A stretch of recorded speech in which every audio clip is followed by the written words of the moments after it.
Hey, it's Matt Pinfield. It's KLOS New and Approved. I'm here with the legend Geezer Butler, whose book Into the Void is now available on paperback.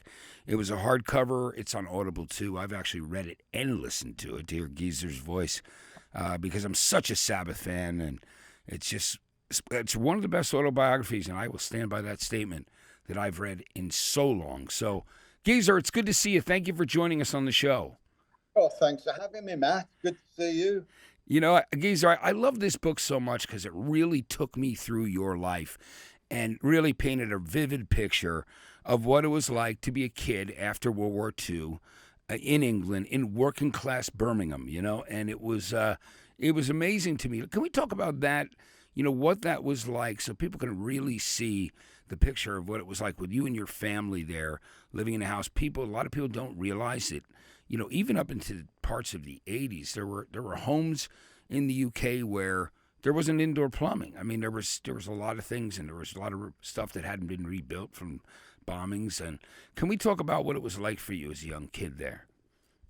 Yeah, well, as you say, Aston and Birmingham in particular was like where most of the ammunition for the British military was made. That's where the Spitfire planes were made. All the ammunition was made there, all the chemicals, everything was made in Birmingham. So the Luftwaffe like completely leveled the place during World War II. When I was born, it was still all bombed out. And in fact, one of the bombs had blown the roof off our house during the war, which had been repaired. And we were working class Irish Catholic family. There was 9 of us in this tiny little house in Aston. We didn't have any hot water or anything like that. It's just one cold water tap, outside toilet, no bathroom or anything like that, no heating. And in the winters, you'd have frost forming on the inside of the windows. That's how cold it got in the houses there.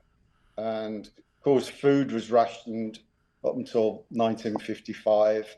So it was quite a tough beginning to life, but if you don't know any other kind of life, that's what you just get used to it. Yeah, I mean, it's amazing. I just think it's people. A lot of people don't understand really what that was like, especially because the UK, of course, England. Got bombed so often there, but it's incredible. Like anything else, like you said, it's the life and you make the best of it as a kid. That's what you do. You go out and play with your friends and work hard and do all the things that you do. Talk to me about when you first ended up meeting Ozzy and the other members of Black Sabbath before you guys formed Earth.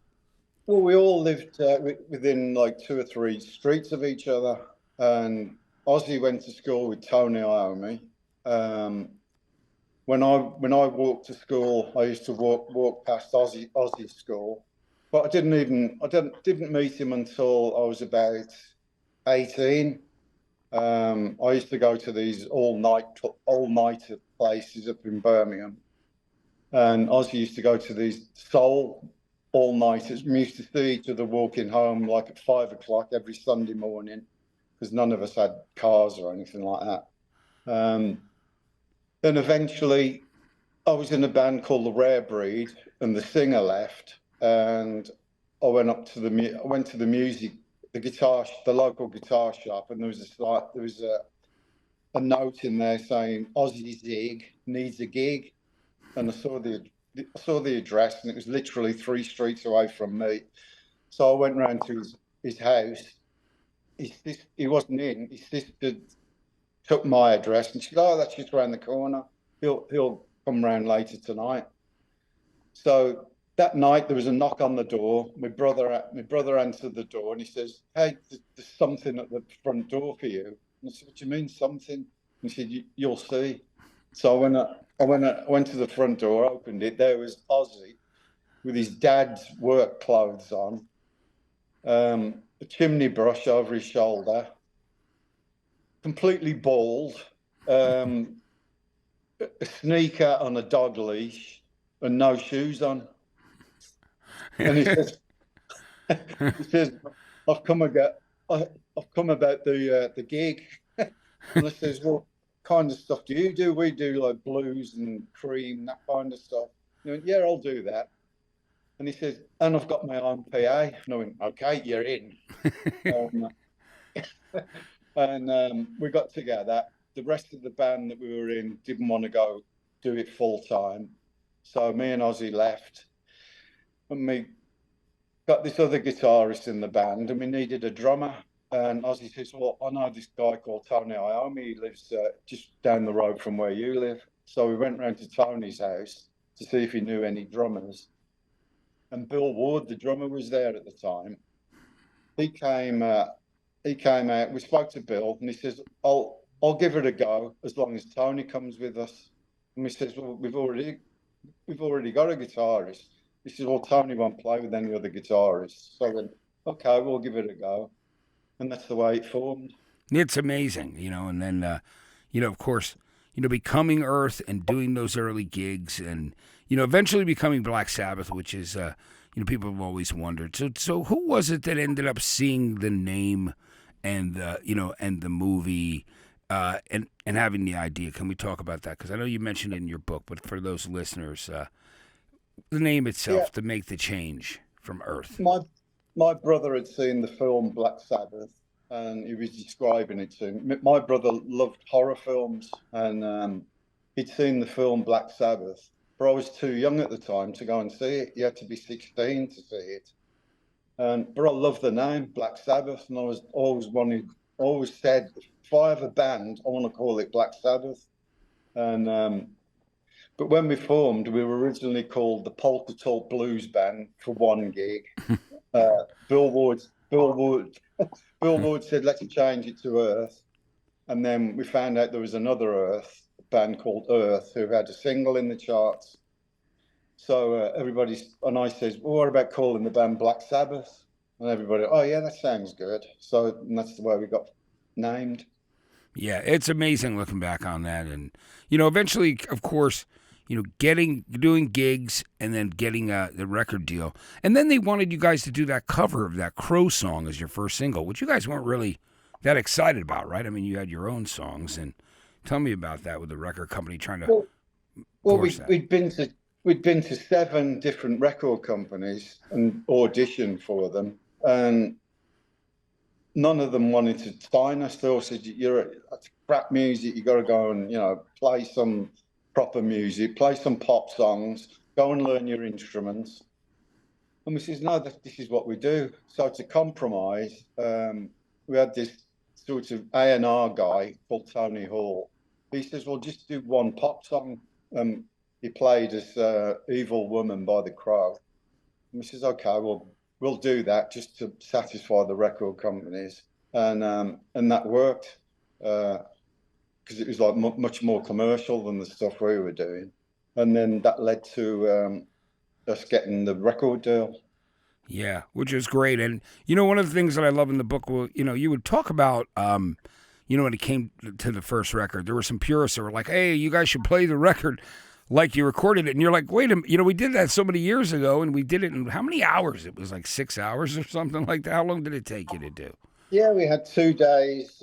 We had 2 days in the studio because we only had £500 to make the album, which is like $700, and so the only way we could do it is just to play live, and it was like recorded straight away as a live album, and then on day one, and then the next day we did some vocal overdubs, and Tony did some guitar overdubs, fixed a few things, and that was it. We'd never been in a studio before, so we didn't know, the way we played it at that particular moment was the way it was recorded, and that was the way the album was put out. Yeah, and of course it's loved and been so influential with so many people, and when it comes to doing the second album, Paranoid, it was going to be called War Pigs, right? So, but I love this story about Paranoid being that kind of last minute choice because you needed more time on the record, and can you tell me about that? Because the rest of the band didn't even know what the word paranoid meant till you explained it to them, right? Yeah, we'd finished recording what we thought was going to be War Pigs, the album, and the producer, because we had 5 days to do the whole thing, and the producer at the end of it said that you've only got 37 minutes. It's got to be under American musical rules. It has to be classed as an album. Has to be minimum 40 minutes. So you've got to write something at least 3 minutes long. And so Tony sat down straight away, came out with the riff for Paranoid.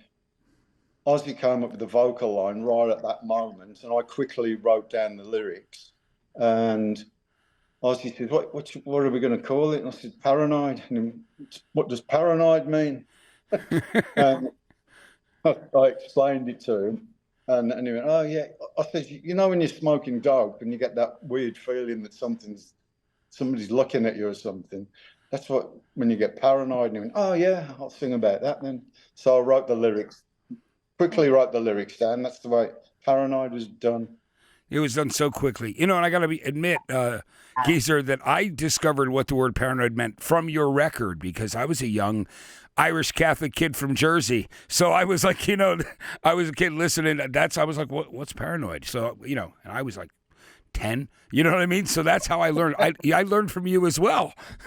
You know what I mean? So it's amazing thinking back about it. Plus, it was one of those hippie words of the moment. And at that particular time, everybody was like, oh, I'm paranoid, man. Yeah. So I just picked it up from that. It's amazing. And then, you know, of course, the record took off, went to #1 in England. The album did so well. The single did well. Can we talk about the first tours? Well, actually, I want to backtrack a minute. One of the most, fascinating things in the book to me was just like because of the fact that you guys were working class and didn't have a lot of money, you know, in order to keep your equipment functional, one of the things you had to do was boil your bass strings so you could keep playing them. Tell us about that experience. Well, in those days, I couldn't afford a set of strings, so I used to I'd play the same strings for like about 6 months until they were completely worn out. And what we used to do is boil our strings so all the crap would come off them, and they'd sound almost new again. And that was the way we did it because we couldn't afford to buy new strings. It's amazing. I just think it's great that I didn't know that was a thing until I read it in your book, and then other people said to me, "No, you do that because of the stuff, the oils and the other things that come off from playing." And yeah, all the sweat and stuff like that. You know, over the 6-month period. Yeah. So your first tour. Let's talk about touring America the first time, and you played Asbury Park, Jersey, where I'm from, and which was amazing because there was an experience where there was not a knowledge of the difference in current, and the fact that it's a different current in the UK. I've had, something sizzle once the first time I went over to the UK. For you guys as a band, tell me about that experience when you had your equipment actually, got basically blown up or burned out from that performance. Tell me about what that experience was like. Well, the first gig was at a place called Ungano's. I think it was on Staten Island, but I'm not really sure because it was our first time in America. And yeah, we plugged in, not knowing that American electricity was different from English electricity, and completely blew all our amps. And so we had to cancel that gig. It was only a small club. But all the agents and stuff were there to book us to do a fully fledged American tour, and so we had to repair all the amps and then play to these people who got us the filled in the whole rest of the tour for us. But it wasn't until we did it again. We played in Miami. It was the second gig, and did it again. We blew the amps again because we couldn't figure out what was wrong. And eventually, one of the Warner Brothers reps came and told us it was a completely different electricity. Yeah, that's amazing. But did some other people lend you the equipment in the meantime? Some of the bands that you were playing with. What ended up happening? Yeah, I think that's what happened in the first couple of, because the one in Miami was like it was a university end of year kind of thing, so there was like more than us on, there was like 3 or 4 bands, and so we had to borrow their equipment. Yeah, it's amazing. Being the fact that you guys really invented a genre, and not that that was your intention. It was just the music that you did, and it just was heavier. And the sound of it, everything that was so different. Really inventing metal and being really being the persevering with hard rock, and that period of time was just really incredible. And there was nobody that was really heavier than the band. I mentioned the Jersey thing. There was something in Asbury Park, right? That happened at some point that I know that was in your book Yeah, that I read. that was the end of. I think it was the final gig on the first American tour. And we did this gig with Cactus were on there, and then this other little band who were the singer being Bruce Springsteen. But he was unknown at that particular time. But Cactus gave us a really hard time because, they were like the established band. And who were these English guys coming over here and all this? And we did, Cactus came off stage and they accused Tony of stealing their drugs.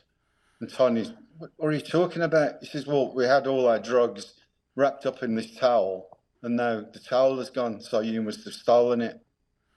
And I can't remember which one of the band was accusing Tony of stealing his drugs, but Tony smacked him so hard he actually went through the wall. That's great. I love that story. I think it's the greatest. I'm like, don't mess with Tony Iommi. He's not going to tolerate that shit, which is fantastic. And the rest of the band said, we were in the mafia. We're going to get some of the mafia guys down. And we went, yeah, okay, good luck. Yeah, that's such a great story. I love that. That's amazing.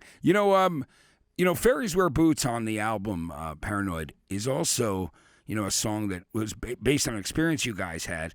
Now, people don't realize that the early skinheads were more like hooligans. They weren't necessarily racist or anything like that. There's certainly that degree of them, but they were just kind of gangs, right? But didn't those guys give you guys some crap once about long hair? And tell me about the origins of Fairies Wear Boots.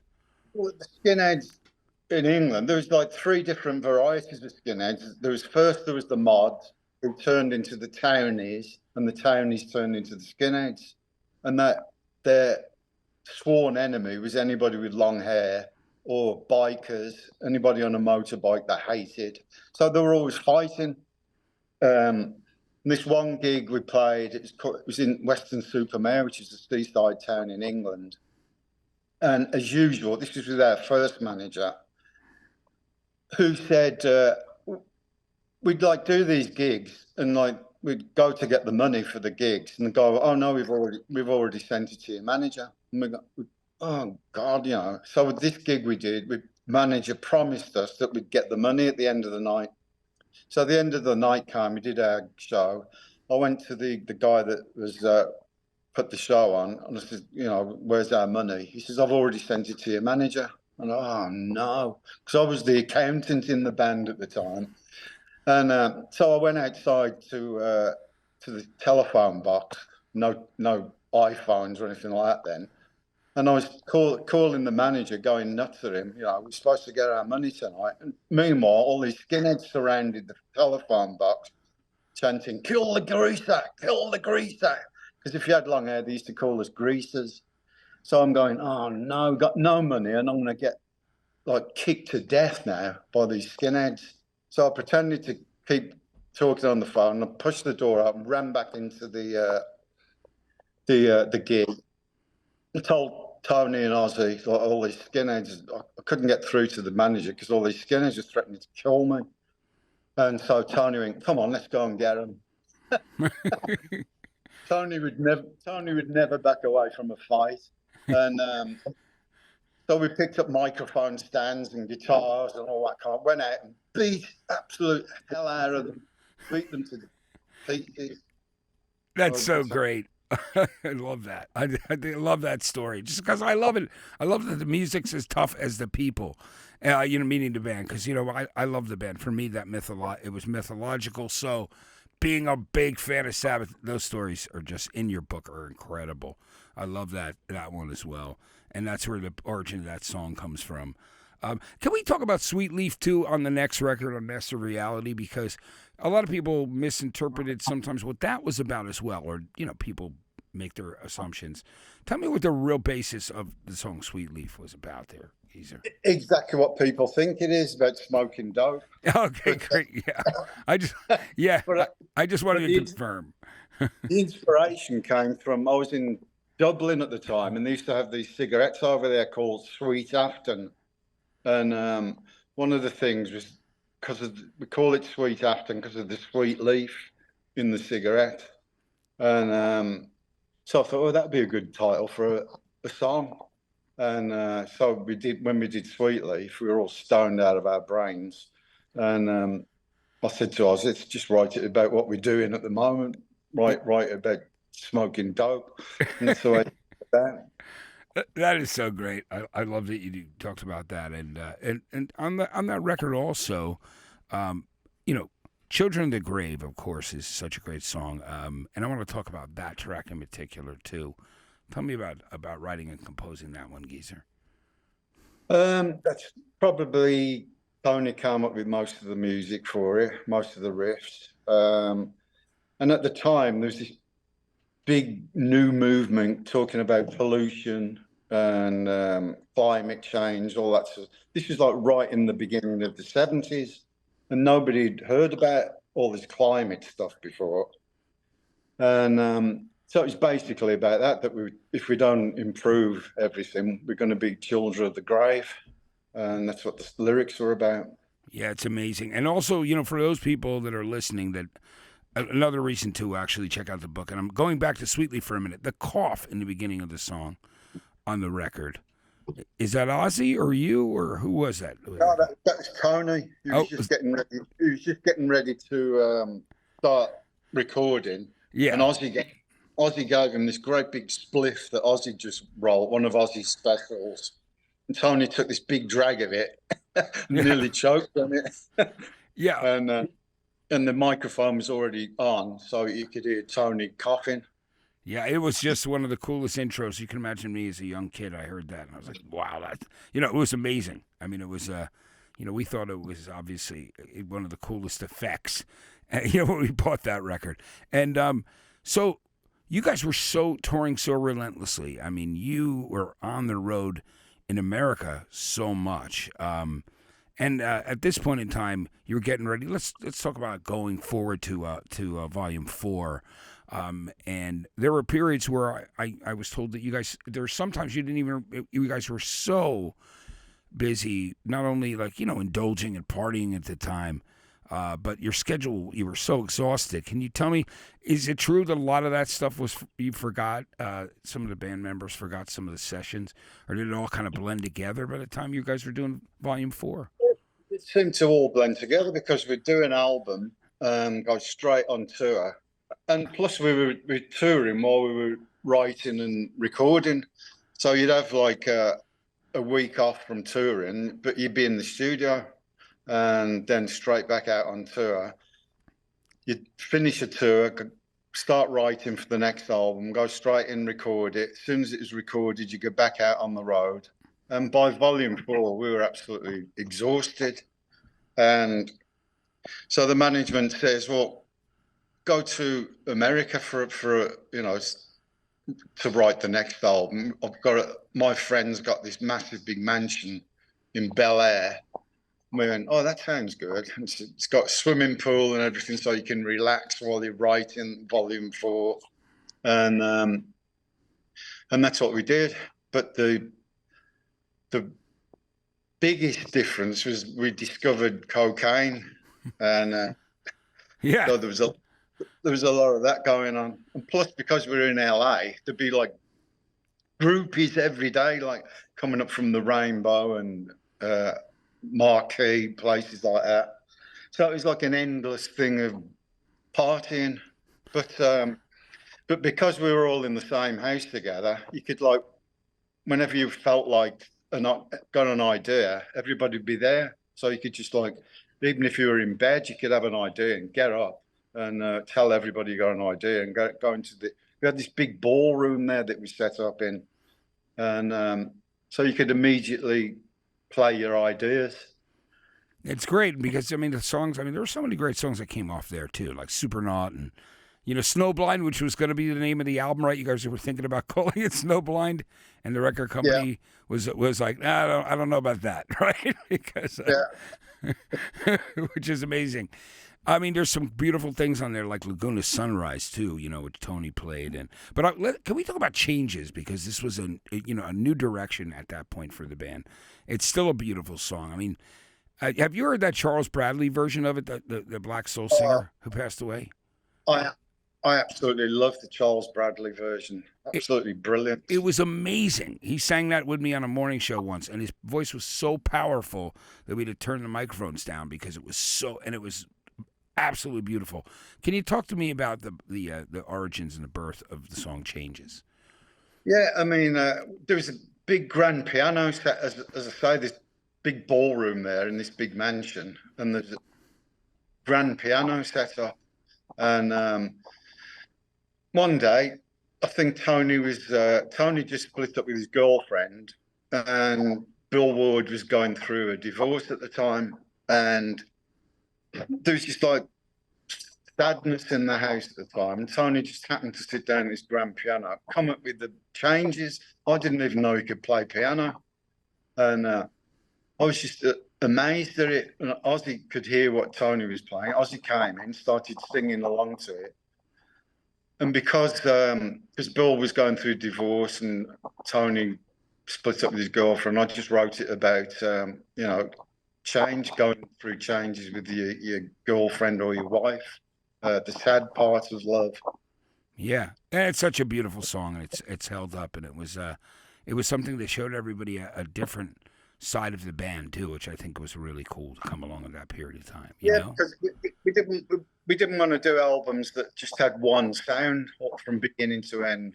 We like to, change the moods of different songs. We didn't want to play just the same song over and over again. So, and we thought you do a heavy one and then a softer one, and it makes the heavier ones sound heavier. Yeah, it really does. I mean, I think that's the beauty of those songs, and I love that record. The whole album was great. Now, the next album, Sabbath Bloody Sabbath, was also an incredible record, and I'm sure you've seen when Slash talks about his favorite riff of all time. It's during that breakdown of Sabbath Bloody Sabbath, the title track, which he says there's nothing heavier and there's nothing that he loves more. That's what he told me. So it was, but it's I love that record and think that it's underrated. It's such a great album. Can you tell me about getting at this point what was going on, because there was obviously a lot of stuff, management turmoil, and you guys, your schedules. But what was happening around the time you guys started doing Sabbath Bloody Sabbath, the fifth album?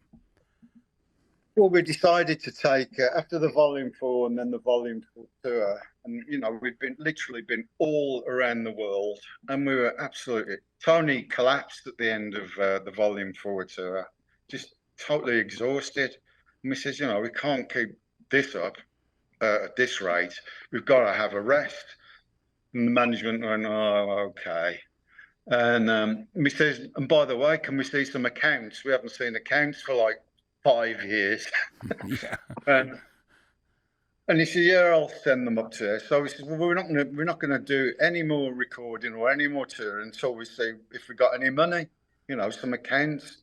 And so we took time out, and we didn't get any accounts, of course, because he'd stolen all the money. And we thought that was the end of the band. He says, we've done all this work and nothing to show for it financially. So what's the point in going on? And we got together for one final rehearsal, and we couldn't come up with anything. We were all looking at Tony to come up with a riff. And we were so exhausted, and nothing to show for anything that we'd done so far. And we just said, well, it's not worth it. And so we all went our separate ways. And eventually we said, well, let's just give it one more go. And Tony sat down, he came up with the riff to Sabbath Bloody Sabbath, and we went, yes, we're back.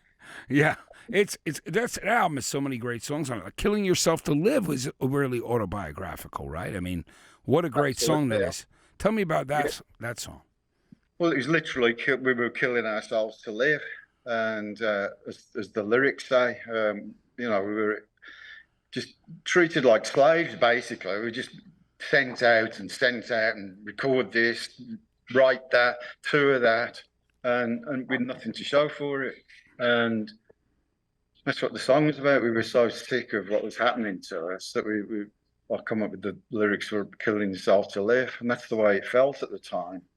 Yeah, I mean, you've always written great lyrics that people can really relate to. "Looking for Today" was another song on there. I know it's an album track, but I love that song. Always have.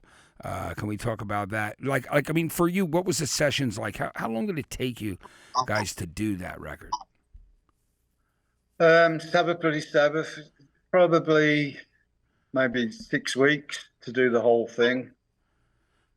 Yeah, no, it's a great one. You know, there's so many funny stories too in the book the book's so great because it just talks about the antics of insanity and fun and just the stuff that you guys would do having a good time. Just some of the pranks that were done and Ozzy doing things to other people's like tapes at studios and just like the stuff was pretty. It's so great. People have to read the book, but I want to move on to Sabotage because I think it's one of the most again one of the great Black Sabbath albums that has so many great songs on it. And I know that period of time was a tough time for the band itself. Like their choice, like the album cover. I know you guys weren't that happy with, the photo and the way they used it and with the double shot of you guys. But the songs, "Hole in the Sky" and one of my favorites, "Symptom of the Universe," I think is, to me that's metal and the birth of punk in so many ways. It's just one of the greatest riffs. Can you talk to me about Sabotage, Geezer, making that? Sabotage was when we were going through all the financial stuff. We got the lawyers in, and we were getting away from the manager at the time. And Warner Brothers had to advance us the money for the album to pay the old manager off because he wouldn't let us go for free. We had to pay him $1 million literally, and the whole album was about being sabotaged by the management and the record company was sort of losing interest.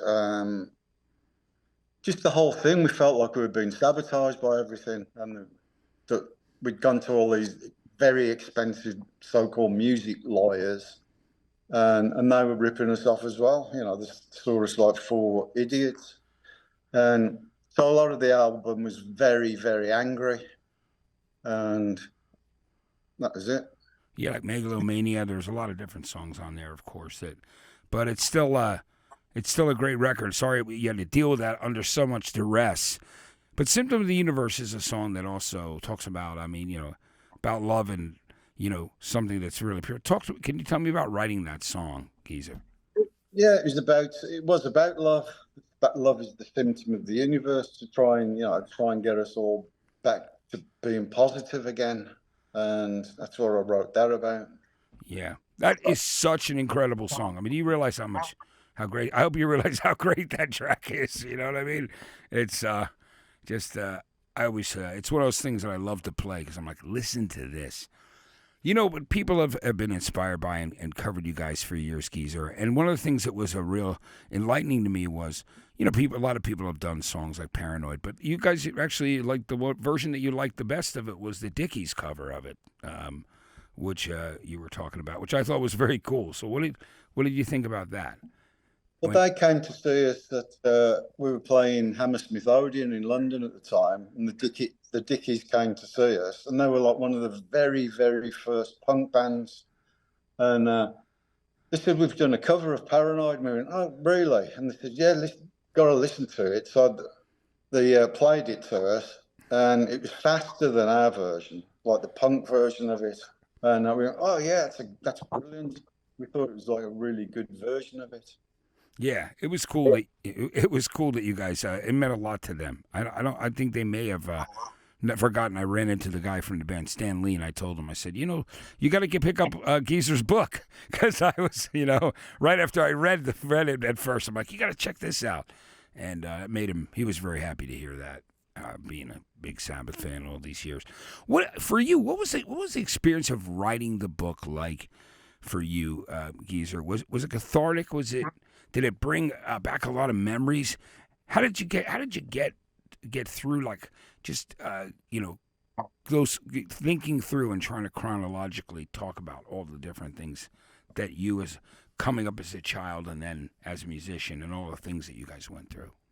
Well, Tony and Ozzy had done their books, years earlier, and I always wanted to do something just for my grandkids, if anything, so that they'd know, things about my life. Because I always remember when my parents died, I always had all these thousands of things that I wish I'd have asked them when they were alive, and never bothered. I just took them for granted, never asked them about their lives. So I wanted to do it. It happened in the pandemic. When the pandemic struck, I was stuck at home for like literally 12 months, couldn't go out anywhere. And so I thought, well, I'm just going to write this memoir for my grandkids. And after a few months, Gloria read it and she said, oh, you should do this as a book. And she got onto an agent. They read it, they loved it. And that's the way it came about. Yeah, I mean, we needed this book. I was just to see your perspective, knowing that you'd written so many great lyrics and just your role in one of the most important bands who've affected so many of our lives. I was like really happy that you decided to do the book, and I learned a lot about you, and I learned your perspective and how you saw things through it all. And what was one of the craziest things was that whole period when Tony almost left for Jethro Tull, right? I mean, he went and was going to play with those guys, and obviously he was not wanting to be told what to do, but so he ended up coming back. Which yeah. I love. But go ahead, can you talk to me about that? That must have been kind of a nerve-wracking period too for you and Ozzy and Bill. It was. That's because we loved what we were doing at the time, but we were just playing 12-bar blues. That's what we were. A blues band, a very good blues band. And then one day we played with Jethro Tull, and Ian Anderson came out into the audience, and he was just like transfixed with Tony. And we thought, what's all this about? And at the end of the gig, Ian came up to Tony and went, can I see you outside for a minute? And we went, oh no. And Tony came in afterward and he says, Jethro Tull want me to join, which was the best thing that ever happened to us, because he went down to London. He rehearsed with them for a week, and he says, oh, I'm not going to do this. Ian's like trying to tell me what to play, and only I know how I'm going to play. And so he left, and he came back and he says, look, to be like Jethro Tull, we've got to write our own music. And we've got to take everything really seriously from now on. And from that day on, we literally rehearsed from 9 o'clock in the morning till 12 and start writing all our own songs. So that was the best thing that ever happened to us. Yeah, I mean, and it's incredible because that changed the whole work ethic, which was so beautiful. By the time you guys, after Sabotage, by the time you got to Technical Ecstasy, how did you... I know it was a record that you thought was spotty. How did you feel about it? Was it just that you guys were, at that point, felt exhausted? What was the feeling about that record? We were worn out. We tried to manage ourselves, which is impossible. Yeah. We got like these other people in that weren't really qualified to sort of co-manage us. And we just took on too much responsibility. We were like talking to record companies and having to do with accounts and, the whole thing, booking our own tours. And the music sort of got shoved to the back. And we were becoming really bad businessmen rather than great musicians. Yeah, it was taking away your attention, right, from the things that your real focus, which would be the creative side. Yeah, absolutely. Because we were being like amateur managers, and and being supposed to be coming out with these great albums at the same time, and it was just too much for us. We just couldn't do it, and I think the music started suffering, and we started suffering ourselves. Yeah, you guys went through a lot of stuff at that period. When you did end up working with Dio and doing Mob Rules and Heaven and Hell, did that feel like a new birth and a new relief for you guys at that period of time? Absolutely, because we sort of we did the Never Say Die tour. Yes. Ozzy didn't seem like he was into it anymore. We just all lost interest, basically. We've become totally disillusioned with everything. And something had to go. And we thought we'd give it one more try. We went back to LA, got together in LA. Tony was coming out with all these music, songs, and stuff like that. And Ozzy just wasn't interested in singing on them. And we just had to come to the conclusion that, Ozzy had to go, which was the best thing for him, as it turned out. And Tony says, well, I just met this guy called Ronnie James Dio. He's got a great voice, great attitude. And Ronnie came in, sang over the stuff that we'd already written, and it was brilliant. And that just gave us a whole new life. Yeah, those are amazing records. I mean, they're so right. Both those records are incredible. I mean, I love that it was. Can we talk about touring at that period of time? By this time you'd become a well-oiled machine and it had been on the road. When did you finally feel, Geezer, that you were in a situation where you guys were comfortable with management again for a little while? I mean, obviously Gloria's been managing you for a long time and she's amazing. We love her. But was there a period there where you ever felt like, well, now we some people we can trust or feel a little better about? Because to go through what you guys went through as a band, it destroys so many people's lives and their music and makes them not want to record anymore. But you guys had the power and the drive to fight on and keep going, which I thought was so great. Can you tell me about that? Well, at the moment in 1979, we were managed by Don Arden, who was Sharon Osbourne's father. Yes. Who managed ELO. And when Ozzy left, he sort of went, you're not going to, without Ozzy, you're nothing. So we were going, well, listen to what we're doing with this guy, Ronnie James Dio. And Don Arden just said, no, you're never going to get anywhere with Ronnie. And he was wrong. He was well wrong. Said, I don't want to manage you anymore. We said, okay. Luckily, we got involved with Sandy Pearlman, who was managing Blue Oyster Cult at the time. And you ended up doing tours with them too. You did. I remember the Black and Blue tour. Yeah, which was a bit of a disaster. But Sandy came in, totally renegotiated all publishing agreements, recording contracts, and we finally got money coming in. And he was a proper manager. And from that time on, we started getting what we were supposed to be getting money-wise. And yeah, the Black and Blue tour, it was successful in a way, but it became like because Blue Oyster Cult insisted on using their whole stage setup, which took hours to set up and take down. But sometimes we'd go on like at 1 o'clock in the morning. So it was a successful tour, but it couldn't last. Yeah, and especially having to do that and having to stay up all night and then perform and have energy at that time of night after you're kind of waiting for all that. But yeah. But I'm glad that happened, and I think that's great. So recently, I know that you and Ozzy have been talking recently, and do you think that there is that possibility for you guys to maybe do one last show or do a couple last shows? Have you had that conversation with Tony and Bill too? Yeah, but we'd all love it to happen, obviously, but it's beyond sort of control. But I will say this much: we would love that if it does happen. Regardless, I want you to know how much I love this book, and I just think it's. I mean, it was for me.